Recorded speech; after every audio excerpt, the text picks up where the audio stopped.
Good afternoon. My name is Sarah Fiorentino, and I am the parent of 2 high school students in the city of Springfield. By vocation, I am a case manager and employment specialist for people with developmental disabilities. I will start with the encounter of mathematics, since Common Core, some parts were instituted in the learning. My child, my youngest, was bringing home material that was appropriate enough for his age and grade, but required overcomplicated and estimated approaches to appropriately answer the questions. It was not enough to know the answer or show the work. He had to explain in an open response form how this answer was achieved, utilizing estimate calculations and box and whisker plots. This was disturbing enough, as a simple mathematical equation would have sufficed, been more accurate, and would have led to a more effective use of his time.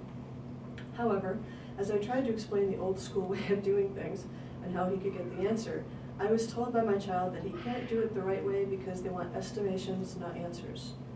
My response was, if you were a chemist and you estimated your mathematics, you could blow yourself up. Clearly I was no longer an effective tutor for my own child. This year, both of my children were given the tests for PARCC. My oldest, he's kind of my conspiracy theorist guy. He chose to disregard it because of knowledge that he has based on Agenda 21 and its overbearing authority over our sovereign nation, which includes the realm of education and its connection to Common Core and PARCC.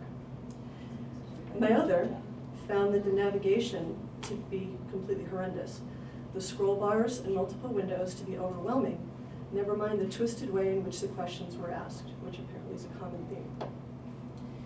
He also encountered that when he opened different windows to attain the text to answer the question, he was often booted out of the test and had to start again. When the second round of PARCC testing came around, he opted out completely and studied for his finals for his major subjects instead. I also wanted to briefly discuss the Teacher Plus statistic that 79% of teachers surveyed are in favor of PARCC testing. When reading the report, there were only 1,028 teachers who participated. Only 941 of them even answered the question if they thought PARCC was of a higher quality than current state exams. Only 78.5% were in favor of it. This, of course, was after they had received training on how great Common Core was, how wonderful the PARCC assessment is, and after receiving an honorarium for their participation and expertise. Please understand that there are over 3.3 million public school teachers across the country. The number of those surveyed represents only 0.000356% of the educational professionals across the nation, and can hardly be denoted as a rubric for success nor an accurate reflection of the opinion to be so widely advertised as it has been. Massachusetts represents a varied population. Not everyone learns in the same way.